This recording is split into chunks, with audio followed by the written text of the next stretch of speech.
السلام علیکم ورحمۃ اللہ وبرکاتہ۔ الحمد للہ الذي هدانا لهذا وما كنا لنهتدي لولا ان هدانا الله واشهد ان لا اله الا الله وحده لا شريك له واشهد ان سيدنا مولانا بارك وسلم اما بعد قال الله تبارك وتعالى اعوذ بالله من الشيطان الرجيم بسم الله الرحمن الرحيم سبحان الذي أسرى بعبده ليلا من المسجد الحرام إلى المسجد الأقصى الذي باركنا حوله لنريه من آياتنا إنه هو السميع البصير صدق الله العظيم بسم الله الرحمن الرحيم رب اشرح لي صدري ويسر لي أمري واحلل عقدة من لساني يفقهوا قولي بسم اللہ الرحمن الرحیم۔ درود شریف پڑھ لیجیے۔ اللہم صل علی محمد وعلی آل محمد کما صلیت علی ابراہیم وعلی آل ابراہیم انک حمید مجید۔ اللہم بارک علی محمد وعلی آل محمد کما بارکت علی ابراہیم وعلی آل ابراہیم انک حمید مجید۔ محترم بزرگوں، دوستو اور عزیز ساتھیوں، اللہ تبارک و تعالیٰ کا لاکھ شکر و احسان ہے کہ اللہ تبارک و تعالیٰ نے ہم تمام لوگوں کو معراج کی مبارک رات عطا فرمائی اور مبارک محفل میں ہم سبوں کو بیٹھنے کا موقع بھی عطا فرمایا۔ قبل اس کے کہ میں معراج سے متعلق کچھ عرض کروں، اس سے پہلے ایک لطیفہ آپ کے سامنے عرض کیے دیتا ہوں۔ دیکھیے، اللہ تبارک و تعالیٰ نے ہمیں اور آپ کو موقع عطا فرمایا اور مبارک رات عطا فرمائی۔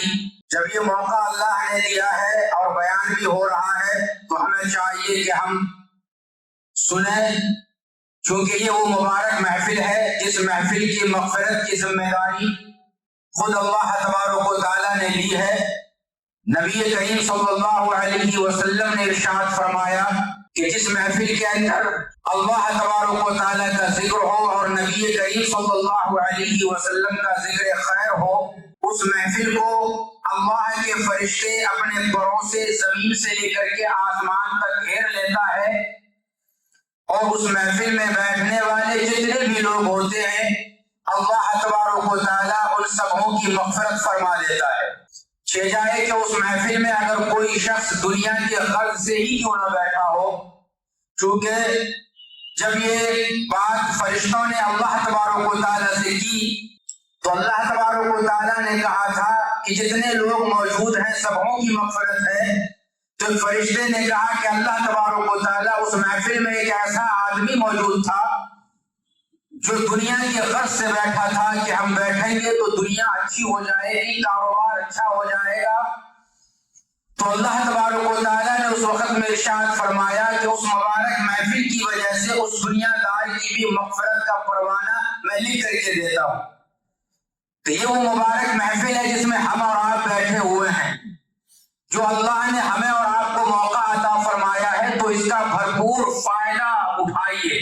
ایک زمانے میں 3-4 دوست تھے، وہ ایک کمپنی میں کام کرتے تھے، چھٹی ہوئی تو چھٹی گزارنے کے لیے کہیں وہ نکلے۔ ان میں ایک دوست مسلمان تھا، دوسرا ہندو تھا، تیسرا عیسائی تھا۔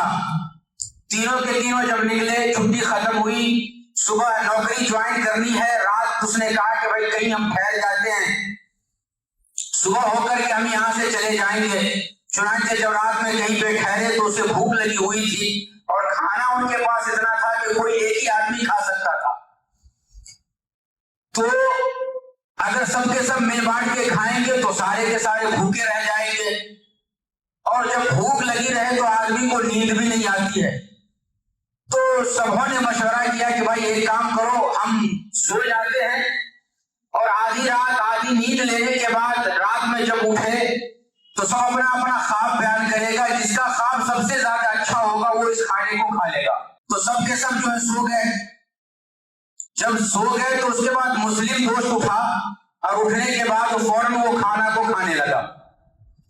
کھانا جب کمپلیٹ کیا تو اس میں سے ایک دوست کی آنکھ کھلی، ہندو دوست کی۔ جب آنکھ کھلی تو مسلم دوست جا کر کے وہ فوراً بستر پہ لیٹ گیا اور خراٹا لینے لگا، سونے کی ایکٹنگ کرنے لگا۔ تو یہ ہندو دوست عیسائی دوست کو اٹھایا، پھر دونوں مل کر کے مسلم دوست کو اٹھایا، تو وہ بھی اپنے آنکھ کے اوپر ہاتھ جو ہے ملتا ہوا سونے کی ایکٹنگ کرتے ہوئے اٹھا اور کہا کہ چلو بھائی اپنا اپنا خواب بیان کرو۔ تو مسلم کیا کہتے ہیں غیر مسلم دوست جو ہے اس نے کہا کہ بھائی میں جب سویا تو خواب میں دیکھا کہ میں کوہ طور پہ گیا ہوں اور وہاں پہ حضرت موسیٰ علیہ السلام سے میری ملاقات ہوئی ہے۔ تو وہ دوست، ظاہر سی بات ہے وہ خواب اچھا تھا، چونکہ خواب اچھا سنانا ہے اس لیے اس نے کہا کہ بھائی خواب کھانا کھانا اس لیے خواب اچھا سنانا ہے۔ تو اس کے بعد کہا عیسائی دوست سے بھائی تم اپنا خواب بیان کرو۔ تو اس نے کہا کہ بھائی میں جب سویا تو خواب میں دیکھا کہ میں دوسرے آسمان پہ گیا ہوں اور وہاں حضرت عیسیٰ علیہ السلام سے میری ملاقات ہوئی۔ ظاہر سی بات ہے کوہ طور سے دوسرا آدمی آسمان پہ پہنچ گیا، اس سے اچھا خواب تھا۔ چونکہ کھانا کھانا ہے تو دونوں نے کہا کہ بھائی مسلم دوست سے اب تم اپنا خواب بیان کرو۔ تو وہ کہتا ہے دوست میں کیا بتلاؤں، جب میں سویا تو سونے کے ساتھ ہی فرشتہ اپنے ہاتھ میں لوہے کی لکڑی لے کر کے آیا، میرے پاؤں کے پاس کھڑے ہو کر کے اس نے ٹھوکر ماری اور کہا کہ اٹھ اور اس کھانے کو کھا لے، اگر تم نہیں کھائیں گے تو اسی لکڑی سے مار مار کر کے تمہیں ختم کر دوں گا۔ اب مرتا کیا نہ کرتا، میں اٹھا اور کھانا کھا لیا۔ تو دونوں دوست یہ کہنے لگے، سوچنے لگے کہ یار یہ میرے ساتھ جو ہے گیم کھیلا ہے، چالاکی کی ہے۔ دوستوں نے کہا یار جب تم کھانے لگے تو کم سے کم ہم لوگوں کو بھی اٹھا دیا ہوتا۔ تو مسلم دوست یہ کہنے لگا کہ دوست میں تم لوگوں کو بہت ہی زیادہ آواز دیا، لیکن چونکہ تم کوہ طور پہ چلے گئے تھے اور تم دوسرے آسمان پہ چلے گئے تھے، میری آواز وہاں تک نہیں پہنچی، میں کیا کروں۔ تو میرے دوستوں موقع نہیں تھا، موقع نکالا اور موقع کا اس نے فائدہ اٹھایا، جبکہ اس طریقہ پر موقع کا فائدہ اٹھانا غلط ہے، لیکن یہاں پہ اللہ تبارک و تعالیٰ نے ہمیں اور آپ کو موقع دیا ہے اور یہاں پہ موقع کا فائدہ اٹھانا مکمل طور پہ صحیح ہے۔ لہذا جب اللہ نے دیا ہے مبارک رات اور ہم بیٹھے ہوئے ہیں، جگ بھی رہے ہیں، تو جو بھی باتیں کہی جائیں آپ ان کو سنیے اور عمل کرنے کی نیت سے سنیے۔ اب اگر میری بات اگر باہر تک پہنچ رہی ہو، کوئی آدمی اگر باہر میں ہو تو آپ آئیے اور مہمان مقرر کا استقبال کیجیے، بیٹھیے اور سنیے، انشاءاللہ اچھی اچھی باتیں آپ کو میں انشاءاللہ سناؤں گا۔ اللہ تبارک و تعالیٰ سے میری یہ دعا ہے کہ اللہ مجھے قرآن و حدیث کی روشنی میں صحیح کہنے کی توفیق عطا فرمائے۔ دیکھیے ابھی معراج کا واقعہ ابھی آپ کے خطیب صاحب مکمل طور پہ پورا بیان کر کے گئے ہوں گے، وہ واقعہ آپ کو سبوں کو معلوم ہوگا اور میں بھی اسی واقعے کو انشاءاللہ بیان کروں گا، لیکن ساتھ ہی میں آپ کو اس واقعے سے کیا سبق ملتا ہے وہ سبق بھی انشاءاللہ میں بیان کرنے کی کوشش کروں گا۔ بس اللہ سے یہ دعا کیجیے کہ اللہ ہمیں قرآن و حدیث کی روشنی میں صحیح کہنے کی توفیق دے اور جو بھی باتیں کہی جائیں ان باتوں پہ مجھے بھی اور تمام سامعین کو عمل کرنے کی توفیق عطا فرمائے، آمین ثم آمین۔ دیکھیے جب اللہ تبارک و تعالیٰ نے محمد مصطفیٰ صلی اللہ علیہ وسلم کو اپنا نبی بنایا اور نبوت کو اظہار کرنے کا جب آپ کو حکم دیا تو نبی کریم صلی اللہ علیہ وسلم نے نبوت کا اظہار کیا۔ وَأَنذِرْ عَشِيرَتَكَ الْأَقْرَبِينَ جب یہ آیت نازل ہوئی تو آپ اپنے قریبی رشتہ داروں کو اپنے گھر میں دعوت کر کے بلایا، کھانے کی دعوت کی اور اس کے اندر باتیں رکھی، پھر دوسری بار دعوت کی، دوسری بار بھی باتیں رکھی، پھر اس کے بعد جب قرآن کریم کی آیت نازل ہوئی کہ آپ علی الاعلان اس بات کو لوگوں کے سامنے بیان کیجئے، تو نبی کریم صلی اللہ علیہ وسلم اس موقع کے اندر جو لوگ اہم بات کہنے کے لیے پہاڑی کے اوپر چڑھ جاتے تھے بلندی پہ، نبی کریم صلی اللہ علیہ وسلم نے بھی ایسا ہی کیا۔ میں آپ کو سب سے پہلے یہ سنانے کی کوشش کر رہا ہوں کہ معراج آخر کیوں پیش آیا۔ تو نبی کریم صلی اللہ علیہ وسلم جب پہاڑی پہ چڑھ کر کے لوگوں سے خطاب کی اور اپنا مدعا جب ان کے سامنے رکھا اور اللہ کے احکام کو جب بیان فرمایا تو سارے کے سارے لوگ آپ کے دشمن ہو گئے۔ یہ وہی لوگ تھے جن کے درمیان آپ نے 40 سال کی اپنی زندگی، قید کی زندگی دی تھی، کارگزاری تھی، ان میں سے ہر کوئی آپ کو یا تو صادق کہتا تھا یا پھر امین کہتا تھا۔ آپ کے نام سے آپ کو کوئی نہیں پکارتا تھا، اگر آپ کے اوپر نظر پڑ گئی تو کہتے دیکھو صادق آ رہے ہیں، یا یہ کہا جاتا کہ دیکھو امین آ رہے ہیں۔ لیکن جب توحید کی بات آپ نے کی تو سارے کے سارے لوگ آپ کے دشمن ہو گئے، اور ایسے دشمن ہوئے کہ جس راستے سے آپ جاتے گانڈے بچھا دیے جاتے، نماز کے سجدے میں آپ جاتے تو کمر کے اوپر اونٹ کی اوچھڑیاں رکھی جاتی، گلے میں چادر کا پھندا ڈال دیا جاتا اور پھر آپ اس چادر کے پھندے کو کھینچا جاتا۔ الغرض تکلیفیں دی جانے لگی۔ تو ایک تکلیف تو یہ تھی، اور دوسری تکلیف اور غم یہ آپ کو پہنچا کہ آپ کے چچا حضرت ابو طالب جو آپ کا ہموقت ساتھ دیا کرتے تھے ان کا انتقال ہو گیا، اور پھر اسی سال آپ کی بیوی سیدہ خدیجہ الکبریٰ رضی اللہ تعالی عنہا کا بھی انتقال ہو گیا۔ یہ غم آپ کو اس طریقہ پر پہنچا کہ آپ نے اس سال کو عام الحزن کہہ دیا کہ یہ ہمارے لیے غم کا سال ہے۔ اب آپ کا کوئی بھی پرسان حال نہیں اس وقت میں انسانوں میں، اگر کوئی غم اور تکلیف پہنچے تو آپ کے پاس کوئی ایسا بندہ ہے ہی نہیں کہ آپ اپنے غم اور تکلیف کو اس سے جا کر کے بیان کر سکیں اور اپنا غم حل کر سکیں۔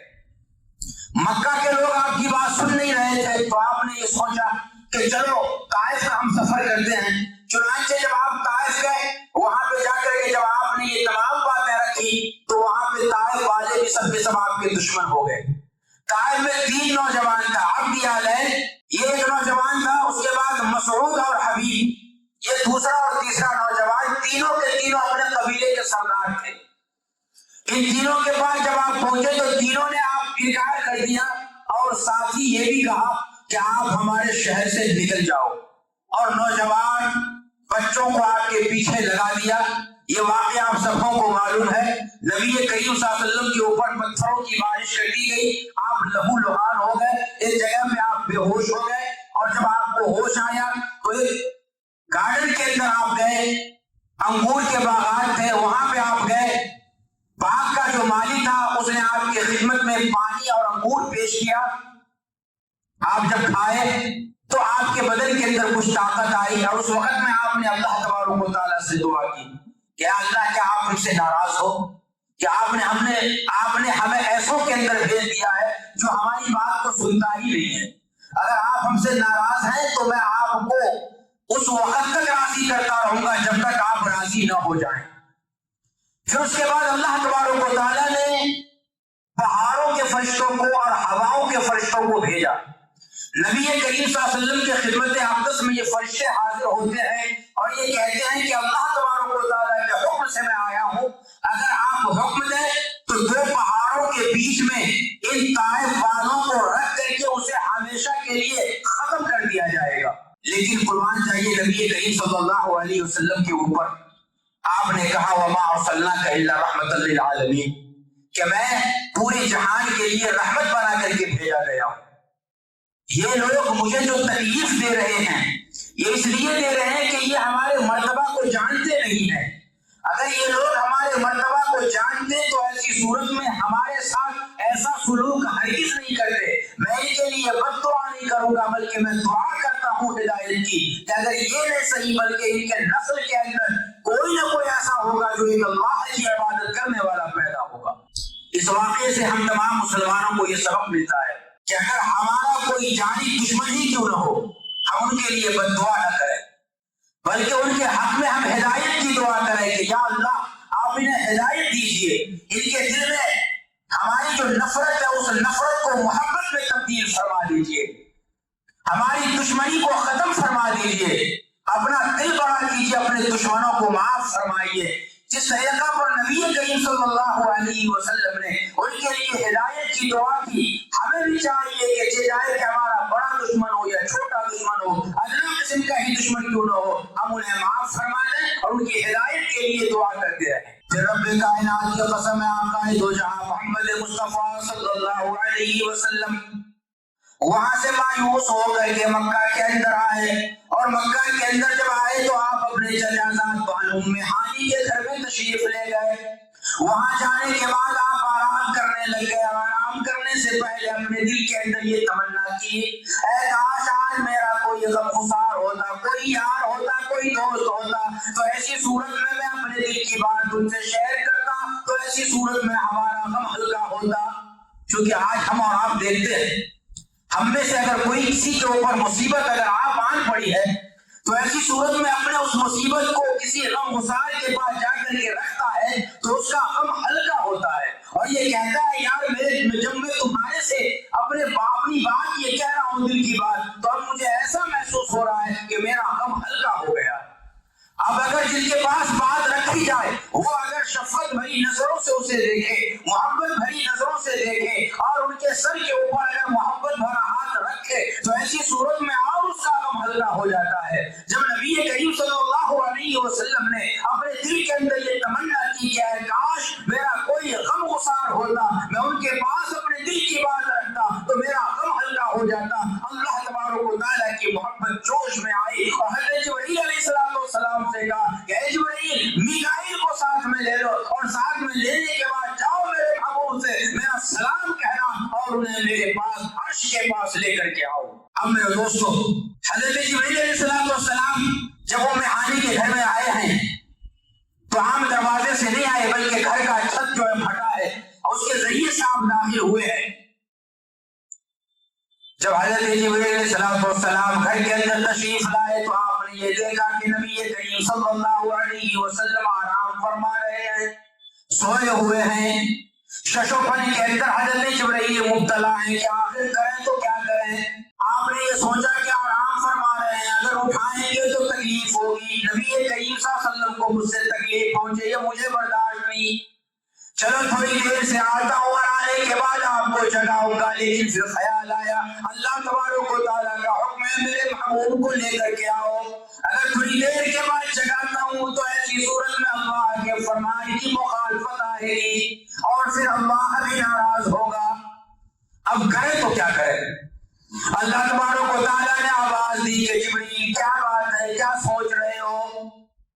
جبرائیل امین نے یہ کہا کہ آقا صلی اللہ علیہ وسلم محمد مصطفیٰ صلی اللہ علیہ وسلم سوئے ہوئے ہیں، میں کس طریقہ پر بیدار کروں، آپ کو تکلیف ہوگی۔ پھر حضرت جبرائیل کہتے ہیں کہ اللہ تبارک و تعالیٰ کیا یا محمد کہہ کر کے جگا دوں آپ بیدار ہو جائیں گے، فرمایا نہیں۔ یا ایھا النبی کہہ کر کے جگا دوں آپ نیند سے بیدار ہو جائیں گے، فرمایا نہیں۔ حضرت جبرائیل امین نے کہا کہ یا ایھا المزمل کہہ کر کے جگا دوں آپ بیدار ہو جائیں گے، فرمایا نہیں۔ یا ایھا المزمل کہہ کر کے جگا دوں، یا ایھا المدثر کہہ کر کے جگا دوں آپ نیند سے بیدار ہو جائیں گے، فرمایا نہیں۔ طٰہٰ کہہ کر کے جگا دوں، فرمایا نہیں۔ یاسین کہہ کر کے آپ کو بیدار کروں آپ نیند سے بیدار ہو جائیں گے، فرمایا نہیں۔ حضرت جبرائیل امین نے کہا کہ میں سرحانے جا کر کے کھڑا ہوتا ہوں، آپ کے سر کے اوپر بالوں پہ ایسا ہاتھ پھیرتا ہوں آپ نیند سے بیدار ہو جائیں گے۔ اللہ تبارک و تعالیٰ نے ارشاد فرمایا کہ اس لیے یہ انداز لوگوں کے جگانے کا عام ہے، ہر کوئی اپنے محبوبہ کو جگاتا ہے، ہر شوہر اپنی بیوی کو اس طریقہ پر جگاتا ہے، میرا محبوب نرالا ہے، اس کے اٹھانے اور بیدار کرنے کا انداز بھی نرالا ہونا چاہیے۔ تو یا اللہ میں کس طریقہ پر جگاؤں، میں سر کے پاس جا کر کے کھڑا ہوتا ہوں اور ہاتھ کے اندر گدگدیاں کر لیتا ہوں بیدار ہو جائیں گے، فرمایا کہ نہیں یہ طریقہ بھی صحیح نہیں ہوگا۔ حضرت جبرائیل امین نے کہا کہ میں سر کے پاس جا کر کے چادر پکڑ کر کے کھینچ لیتا ہوں آپ بیدار ہو جائیں گے، فرمایا نہیں۔ پاؤں کے پاس جا کر کے کھڑا ہو جاتا ہوں، پاؤں کے چادر کو پکڑ کے کھینچتا ہوں آپ بیدار ہوں گے، فرمایا نہیں۔ پاؤں کی انگلی کو پکڑ کے کھینچتا ہوں آپ نیند سے اٹھ جائیں گے، فرمایا نہیں۔ میرا محبوب نرالا ہے، اٹھانے کا انداز بھی نرالا ہونا چاہیے، تو پھر کیسے جگاؤں۔ اللہ تبارک و تعالیٰ نے کہا کہ اے جبرائیل ہم نے تمہیں 6 سفر دیے ہیں، تمام زمین اور آسمان کے فرشتوں کا آپ کو سردار بنایا ہے اور سرداری کا تاج آپ کے سر کے اوپر ہم نے رکھا ہے، وہ تاج آخر کس سے کام آنے والے ہے، تم میرے محبوب محمد مصطفیٰ کے قدموں میں جا کر کے بیٹھ جاؤ اور وہ جو سر کے اوپر تاج ہے اس تاج کو نبی کریم صلی اللہ علیہ وسلم کے تلوے کے اوپر یوں ٹچ کرو، اس کی وجہ سے ہمارا محبوب محمد مصطفیٰ نیند سے بیدار ہو جائیں گے۔ کیونکہ آج ہمیں تمام مکہ والوں کو یہ بتلانا ہے کہ جس مکہ والوں نے نبی کریم صلی اللہ علیہ وسلم کے بدن مبارک کے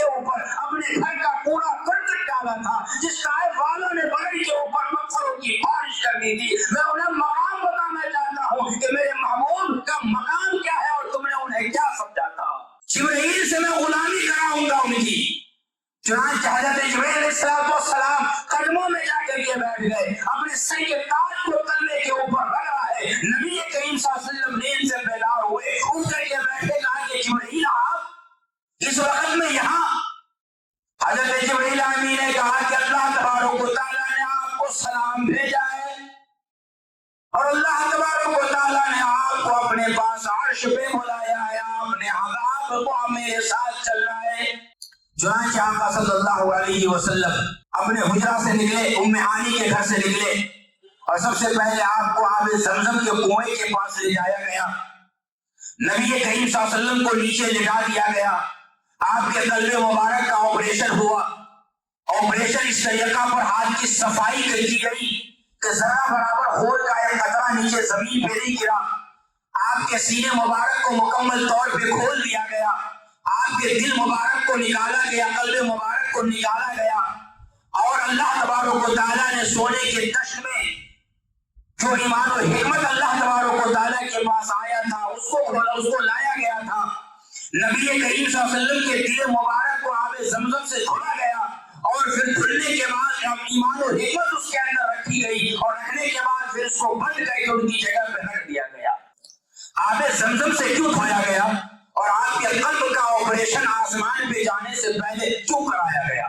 آج ہم یہ دیکھتے ہیں کہ کئی لوگ ہم میں سے ایسے ہوتے ہیں، اگر وہ ہوائی جہاز کے اندر بیٹھتے ہیں تو اسے سانس لینے میں پرابلم پیدا ہوتا ہے۔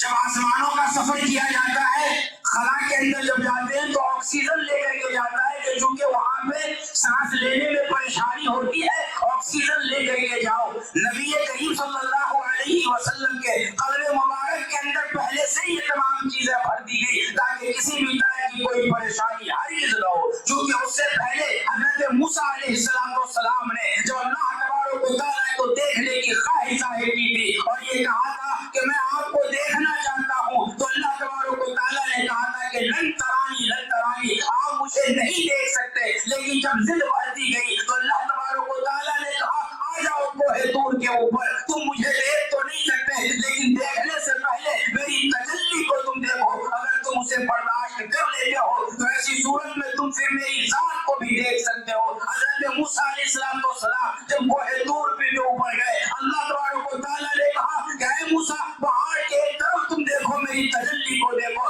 جب موسیٰ علیہ السلام نے پہاڑ کے اوپر نظر ڈالی، اللہ تبارک و تعالیٰ کے تجلی پہ نظر پڑتی ہے، تو ایسی صورت میں خر موسیٰ علیہ السلام نیچے گرتے ہیں اور بے ہوش ہو جاتے ہیں۔ نبی کریم صلی اللہ علیہ وسلم کو تو اللہ تبارک و تعالیٰ کو دیکھنا تھا اپنی نظروں سے، اپنی آنکھوں سے، اور پھر حضرت موسیٰ علیہ السلام سے بھی لمبا سفر کرانا تھا، ساتویں آسمان کا سفر کرنا تھا، جنت و جہنم کو بھی دیکھنا تھا، عرش معلیٰ کے اوپر جا کر کے اللہ تبارک و تعالیٰ کا دیدار کرنا تھا۔ کہیں وہ کیفیت جو موسیٰ علیہ السلام کے ساتھ ہوا تھا وہی کیفیت آقا صلی اللہ علیہ وسلم کے ساتھ بھی نہ پیدا ہو جائے، اس واسطے آپ کے قلب مبارک کا آپریشن کر کے تمام دنیاوی کیفیت کو ختم کر کے اخروی کیفیت نبی کریم صلی اللہ علیہ وسلم کے دل کے اندر بھر دیا گیا۔ اور آب زمزم سے میرے دوست کو اس واسطے کھلا گیا کہ پہلے آب زمزم کی نسبت حضرت اسماعیل ذبیح اللہ کی طرف تھی، کہ حضرت اسماعیل ذبیح اللہ کے قدموں کے نیچے سے ہی زمزم کا وہ پانی جو ہے آیا تھا اور حاصل ہوا تھا۔ اب اس زمزم کے پانی کو قیامت تک باقی رکھنا ہے، ان کی فضیلت کو قیامت تک باقی رکھنا ہے، اس کے لیے سب سے بہتر اور مناسب یہ تھا کہ اس کی نسبت اسماعیل ذبیح اللہ سے نبی کریم محمد مصطفیٰ صلی اللہ علیہ وسلم کی طرف کر دیا جائے تاکہ وہ پانی قیامت تک باقی رہے، اس کے اندر برکت بھی اور شفا بھی پیدا ہو جائے۔ چنانچہ وہ پانی کے اندر وہ شفا وہ برکت اللہ تبارک و تعالیٰ نے نبی کریم صلی اللہ علیہ وسلم کے قلب اطہر کی طرف مائل ہونے کی وجہ سے پیدا فرما دیا، تو اس پانی کو آپ سال ہر سال اپنے گھر کے اندر رکھو، جو ٹیسٹ پہلے دن ہے وہی ٹیسٹ ایک سال کے بعد بھی اللہ تبارک و تعالیٰ باقی رکھتا ہے۔ اب میرے دوستو مختصر یہ کہ نبی کریم صلی اللہ علیہ وسلم کو براق کے اوپر سوار کیا گیا۔ براق کے بارے میں آپ کو معلوم ہوگا کہ جنت کی وہ سواری تھی جو گدھے اور خچر کے درمیانی وہ سواری تھی جس کا ایک قدم یہاں ہوتا تھا تو دوسرا قدم وہاں جہاں اس کی نظر جاتی تھی. یہ تفصیل سے آپ واقف ہوں گے اچھے طریقہ پر. اب میرے دوستو نبی کریم صلی اللہ علیہ وسلم حضرت جبرائیل کے ساتھ براق کے اوپر بیٹھے ہیں. اب براق کے اوپر بیٹھے تو اس کے بعد اب جا رہے ہیں بیت المقدس کی طرف.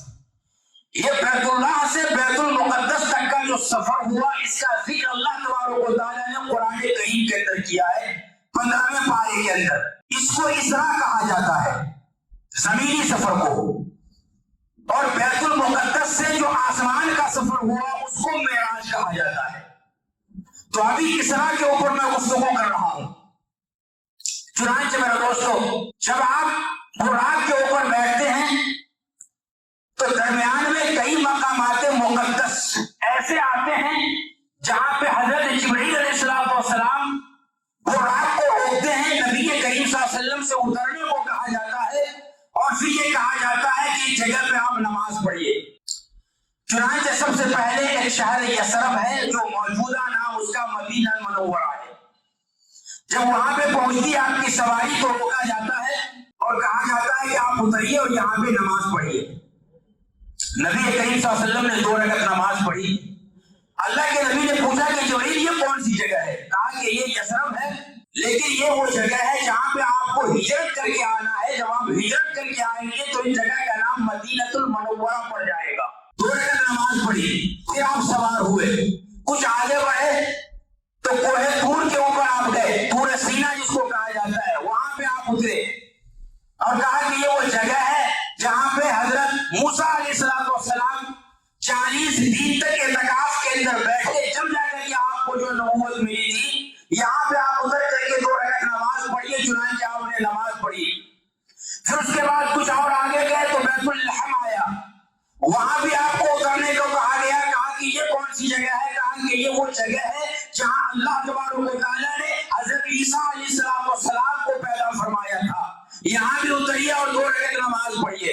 پھر اس کے بعد بیت المقدس آیا, وہاں بھی اتر کر کے آپ نے نماز پڑھائی اور انبیاء کرام آپ کے پیچھے نماز پڑھے. یہ ہر مقدس مقامات کے اوپر رکنا اور رک کر کے نماز پڑھنا, یہ ہم تمام مسلمانوں کو اس سے سبق ملتا ہے کہ جب آپ سفر میں ہو اور مقام مقدس کے پاس سے جب آپ کا گزر ہو تو ایسی صورت میں آپ کو بھی یہ چاہیے کہ نبی کریم صلی اللہ علیہ وسلم کی سنت کو زندہ کریں اور 2 رکعت نماز پڑھیں جو نفل نماز ہوگی. تو انشاءاللہ اللہ تبارک و تعالیٰ اس نماز پڑھنے کا آپ کو بہت ہی زیادہ ثواب عطا فرمائے گا. یہی وجہ ہے کہ جب ہم اور آپ یا کوئی اور بھی جب عمرہ کرنے کے لیے جاتے ہیں اور زیارت کے لیے جب نکلتے ہیں تو ایسے مقدس مقامات کئی ایک آتے ہیں. جب ہم وہاں پہ پہنچتے ہیں تو کہا جاتا ہے کہ یہاں نماز پڑھیے, یہاں نماز پڑھیے, یہاں نماز پڑھیے. یہ مقام مقدس ہے. چنانچہ نماز پڑھی جاتی ہے اور اس سے ہمیں یہ بھی پتا چلا کہ جب بھی ہم کوئی سفر کر رہے ہوں, شرعی سفر ہو جس کے اندر نماز کو قصر کیا جاتا ہے, جب ہم ایسے سفر کے اندر جائیں تو ایسی صورت میں جب بھی ہم کہیں پہ ٹھہریں تو ٹھہرنے کے بعد ہم 2 رکعت نماز پڑھ لیا کریں. جب ہم وہ 2 رکعت نماز پڑھیں گے تو اللہ تبارک و تعالیٰ اس سفر میں برکت بھی عطا فرمائے گا اور نبی کریم صلی اللہ علیہ وسلم کی سنت پہ انشاءاللہ زندہ ہوتی چلی جائے گی. اب میرے دوستو ان تمام مقامات پہ نماز پڑھنے کے بعد آگے جب بڑھتے چلے گئے تو نبی کریم صلی اللہ علیہ وسلم کو کئی جگہوں پہ گزارا گیا. کہیں پہ جو ہے کوئی بوڑھی آپ کو آواز دے رہی ہے تو نبی کریم صلی اللہ علیہ وسلم سے حضرت جبرائیل نے کہا کہ آپ کو ان کی طرف توجہ کرنے کی ضرورت نہیں. ایک بوڑھے شخص نے آپ کو آواز دیا, کہا کہ ان کی طرف بھی آپ کو توجہ کرنے کی ضرورت نہیں ہے. نبی کریم صلی اللہ علیہ وسلم نے جبرائیل امین سے پوچھا کہ جبرائیل یہ بوڑھی عورت کون ہے, یہ بوڑھا مرد کون ہے؟ حضرت جبرائیل علیہ السلام نے ارشاد فرمایا کہ یہ بوڑھی عورت جو ہے یہ دنیا ہے, بوڑھا مرد جو ہے وہ شیطان ہے. یہاں پہ ہم مسلمانوں کو یہ سبق ملا کہ جب آپ دنیا میں جائیں گے, دنیا حاصل کرنے کے لیے آپ دب و دو کریں گے, دوڑیں گے, یہاں سے وہاں جائیں گے تاکہ دنیا ہمیں حاصل ہو جائے اور دنیا کو حاصل کرنے کے ساتھ ساتھ آپ راہ راست کے اوپر لگے رہیں گے. جنت کے راستے کے اوپر بھی آپ چلنے والے ہوں گے. جب آپ جنت کے راستے پہ بھی چلو گے یعنی نماز بھی پڑھو گے, حج اور زکات بھی ادا کرو گے اور اس کے بعد جو بھی نیک کام ہے وہ تمام نیک کام بھی تم کرتے رہیں گے. تو ایسی صورت میں یہ بوڑھی عورت بھی آپ کو اپنی طرف کھینچے گی اور بوڑھا شخص بھی آپ کو اپنی طرف کھینچے گا. یعنی دنیا بھی آپ کو اپنی طرف کھینچے گی اور شیطان بھی آپ کو اپنی طرف کھینچے گا. نبی کریم صلی اللہ علیہ وسلم نے ارشاد فرمایا, اس واقعے سے ہمیں یہ درس دے دیا کہ جب بوڑھی عورت آپ کو اپنی طرف کھینچے, یعنی دنیا آپ کو اپنی طرف کھینچے, جنت کے راستے سے ہٹا کر کے جہنم کے راستے کے اوپر چلانے لگ جائے, تو ایسی صورت میں لا حول ولا قوت الا باللہ پڑھ لیا کرو. تو ایسی صورت میں مکمل طور پہ آپ کا دھیان شیطان سے ہٹ کر کے, دنیا سے ہٹ کر کے, گناہوں سے ہٹ کر کے ایک اللہ کی طرف آ جائے گا. کہا کہ جب آپ دنیا کے اندر رہیں گے, جب آپ نیک کام کریں گے تو شیطان بھی آپ کو اپنی طرف کھینچے گا اور دنیا بھی آپ کو اپنی طرف کھینچے گی. لیکن آپ نے کرنا وہی کام ہے جو محمد مصطفیٰ صلی اللہ علیہ وسلم نے کیا. حضرت جبرائیل نے کہا کہ آپ ان کو اگنور کر دو, بوڑھی عورت کی طرف بھی ان کی باتوں میں نہیں آنا ہے اور بوڑھے مرد کی باتوں میں بھی نہیں آنا ہے. یعنی شادی کے باتوں میں بھی آپ کو نہیں آنا ہے اور دنیا کی باتوں میں بھی آپ کو نہیں آنا ہے, بلکہ وہ کام کرنا ہے جو قرآن کہتا ہے, وہ کام کرنا ہے جو محمد رسول اللہ علیہ حدیث کے اندر بیان فرمایا ہے. پھر میرے دوستو, نبی کریم صلی اللہ علیہ وسلم بیت المقدس پہنچ گئے. حضرت جبرائیل نے اپنی شہادت کی انگلی سے ایک پتھر کے اوپر ایسا رکھا تو سوراخ بن گیا, اور جب سوراخ بنا تو اسی سوراخ میں براق کو آپ نے باندھ دیا. باندھنے کا مقصد کیا تھا؟ کیا براق کو نہیں باندھا جاتا تو وہ بھاگ جاتا؟ ہرگز نہیں. اللہ تبارک و تعالیٰ نے براق کو بھیجا تھا, وہ براق بھاگ ہی نہیں سکتا تھا. باندھ کر کے نبی کریم صلی اللہ علیہ وسلم حضرت جبرائیل نے ہم تمام مسلمانوں کو ایک سبق دیا. سبق یہ دیا کہ پہلے تم تجوید اختیار کرو, پھر اس کے بعد بھروسہ اللہ تبارک و تعالیٰ کے اوپر کرنا. ہم اور آپ مساجد کو جاتے ہیں نماز پڑھنے کے لیے, ہر کوئی اپنے اپنے حساب سے گاڑیاں لے کر کے آتا ہے. کوئی کار پہ آتا ہے, کوئی ٹو ویلر پہ آتا ہے, کوئی سائیکل پہ آتا ہے. الغرض جو بھی جن کو سہولت ہوتی ہے اس حساب سے آتا ہے. حضرت انس رضی اللہ تعالیٰ عنہ نے نبی کریم صلی اللہ علیہ وسلم سے پوچھا کہ آقا صلی اللہ علیہ وسلم, ہم میں سے کچھ لوگ قافلہ والے جب مسجد میں آتے ہیں نماز کو, وہ اپنی سواری کے اوپر سوار ہو کر کے آتے ہیں اونٹ کے اوپر, تو کیا نماز پڑھنے سے پہلے اپنے اونٹ کو باندھ دے یا بس یوں ہی کھلا چھوڑ دے اور بھروسہ اللہ کے اوپر کر لے؟ تو نبی کریم صلی اللہ علیہ وسلم نے ارشاد فرمایا کہ نہیں, پہلے اپنے اونٹ کو باندھ لو, پھر اس کے بعد بھروسہ اللہ کے اوپر کرو. بغیر باندھے ہوئے اگر نماز پڑھیں گے اور ہمیں بھروسہ اللہ پہ کیا تو اگر وہ اونٹ بھاگ گیا تو پھر دوش اللہ تبارک و تعالیٰ کو ہرگز نہیں دینا.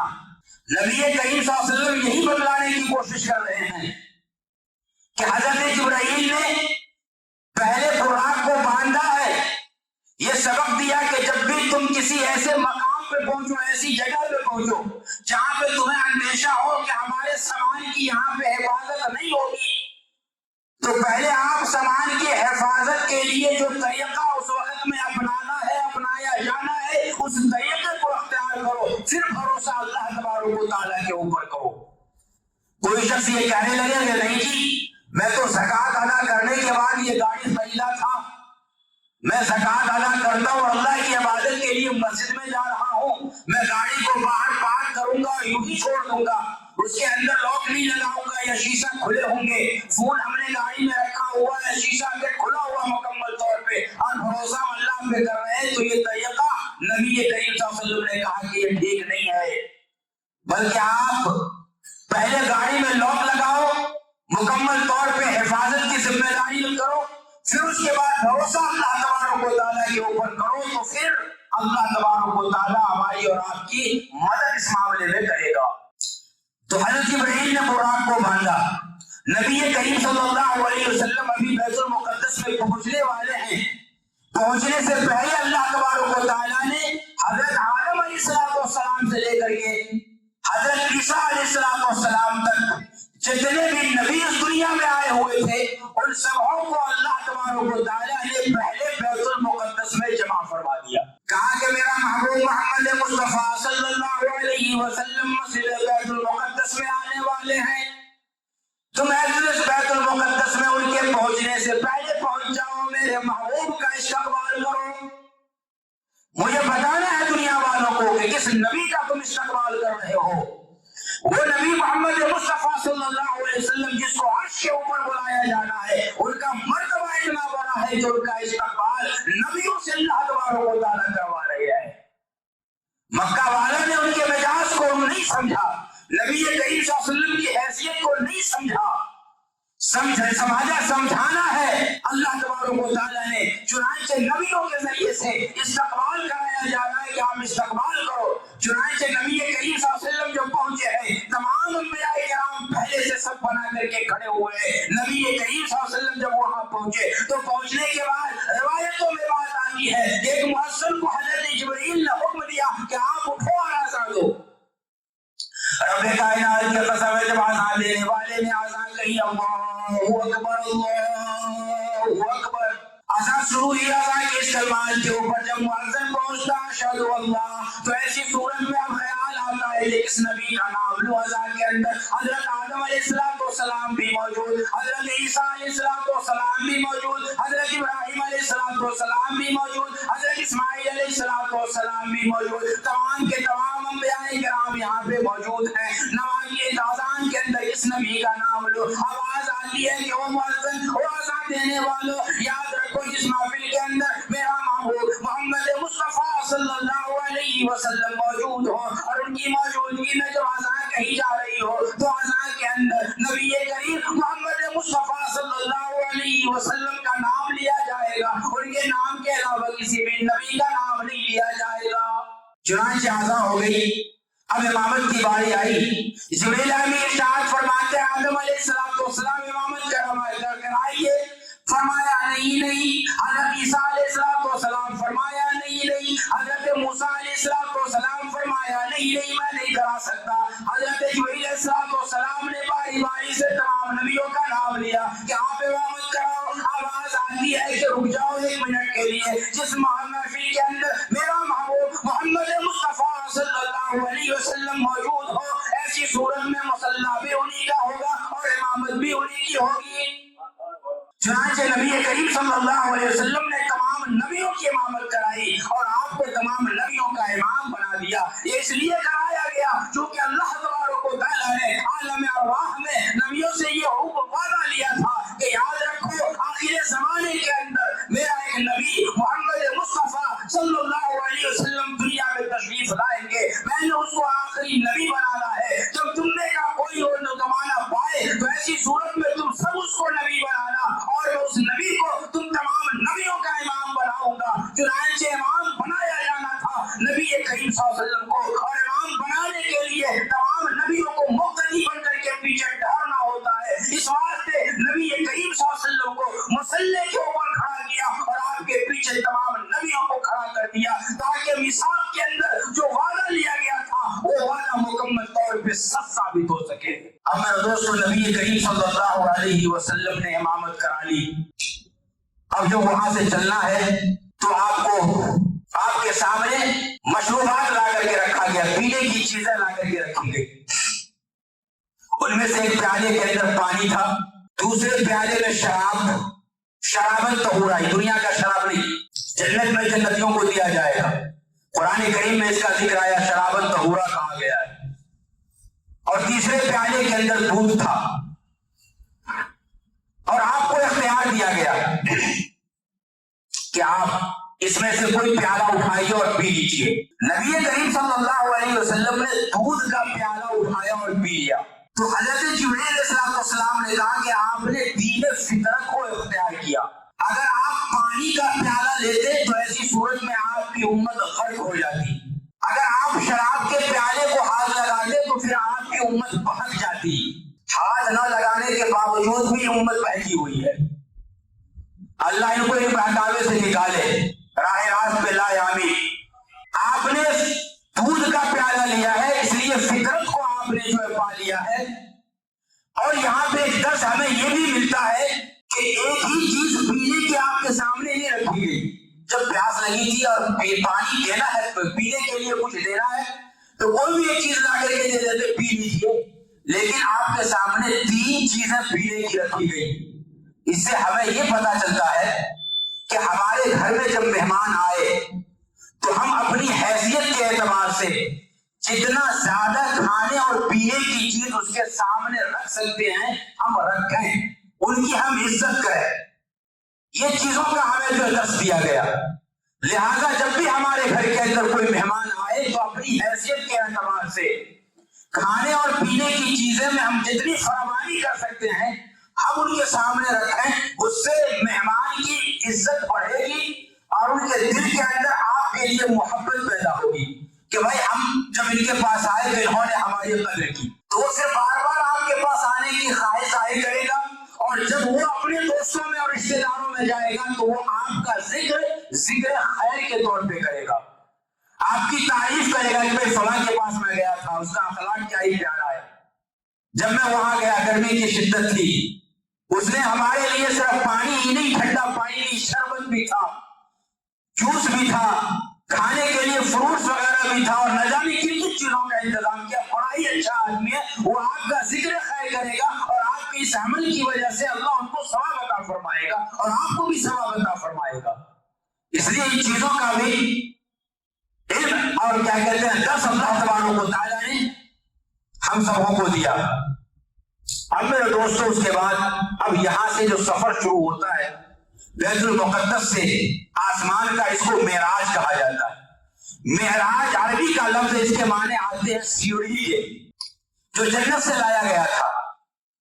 یہ وہی سیڑھی ہے جو سونے اور چاندی کا مکمل طور پہ بنا ہوا تھا، یا اس کے اوپر جو ہے وہ اس کی ڈنڈی لگی ہوئی تھی، اور بہت ہی خوبصورت سیڑھی تھی وہ، جو زمین سے لے کر کے آسمان تک مکمل طور پہ لگایا گیا تھا.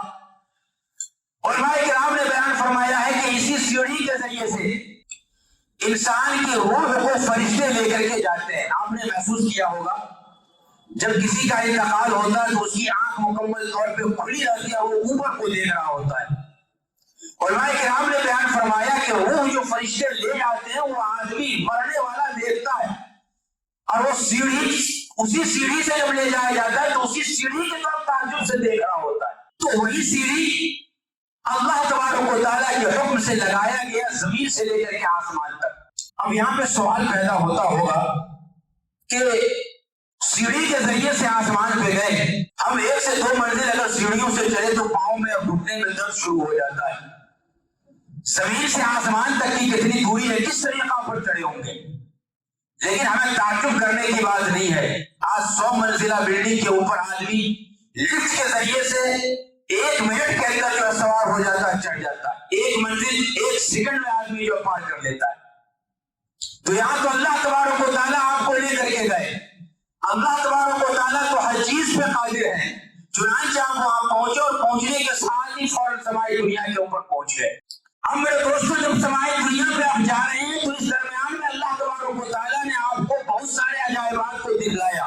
ان عجائبات میں سے 1-2 چیزوں کا ذکر میں آپ کے سامنے کرنے کی کوشش کرتا ہوں. ان میں سے ایک تو ذکر جو آپ کے سامنے میں کروں گا وہ اس طریقہ پر ہے کہ سب سے پہلے سمائی دنیا میں جب نبی کریم صلی اللہ علیہ وسلم گئے تو حضرت جبرائیل علیہ السلام نے دروازے پہ جا کر کے دستک دی تو پھر اندر سے آواز آتی ہے، من؟ کون؟ تو حضرت جبرائیل علیہ السلام نے کہا انا جبرائیل. تو اندر سے پھر آواز آتی ہے، مماک؟ آپ کے ساتھ کون ہے؟ تو کہا میں محمد صلی اللہ علیہ وسلم، میرے ساتھ محمد صلی اللہ علیہ وسلم ہے. تو پھر اندر سے آواز آتی ہے کہ کیا ان کو بلایا گیا ہے؟ تو کہا کہ نام، ہاں ان کو بلایا گیا ہے. اس کے بعد دروازہ کھلتا ہے. اب یہاں پہ ہمیں کئی چیزوں کا درس اس عمل کے ذریعے سے نبی کریم صلی اللہ علیہ وسلم حضرت جبرائیل علیہ السلام نے دیا. سب سے پہلا درس تو یہ ملتا ہے کہ جب دروازے پہ دستک دی گئی تو دستک دینے کے ساتھ ہی دروازہ نہیں کھولا گیا بلکہ اندر سے آواز آتی ہے، کون؟ تو پتہ یہ چلا کہ جب ہمارے اور آپ کے دروازے پہ کوئی دستک دے، ڈور بل مارے، تو ہم نے بھی فوراً دروازہ نہیں کھولنا ہے بلکہ اندر سے پوچھنا ہے کہ بھائی آپ کون ہو، آپ کا نام کیا ہے. جب نام بتلا دے اور آپ پہچان لیں پھر اس کے بعد آپ دروازے کو کھولیں، ورنہ کچھ بھی ہو سکتا ہے. زمانہ اس وقت میں کافی خراب ہے، آپ کا کوئی دشمن ہوگا جو آپ کو نقصان بھی پہنچا سکتا ہے.